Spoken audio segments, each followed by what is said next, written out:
Pakistan army chief Munir బయటకు వచ్చాడు.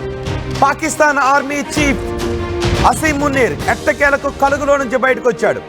యుద్ధ వాతావరణం సద్దుమణుగుతూ ఉన్న సమయంలో బయటకు వచ్చాడు.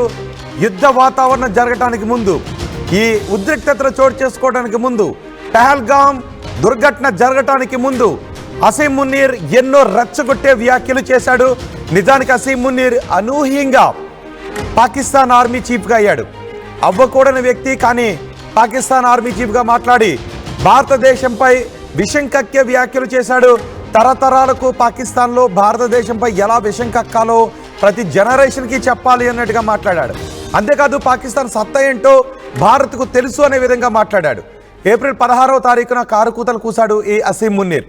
ఏప్రిల్ 22వ తారీఖున కాశ్మీర్లో ఘోరమైన దాడి జరిగింది మన భారతీయులపై. ఆ తర్వాత మనం ఆపరేషన్ సింధూర్ని ప్రారంభించాం. ఆపరేషన్ సింధూర్లో ఒకసారి చూడండి, ఎక్కడా బయటకు రాలేదు.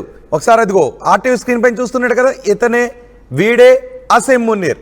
భారత్పై నిరంతరం విద్వేషాన్ని రెచ్చగొట్టే అసీం మునీర్. చూడండి ఒకసారి, దాడుల తర్వాత మనం జరిపిన దాడుల్లో గాయపడిన ఉగ్రవాదులను పరామర్శించడానికి ఆసుపత్రికి వెళ్తున్నటువంటి పాకిస్తాన్ ఆర్మీ చీఫ్ను చూస్తున్నారా?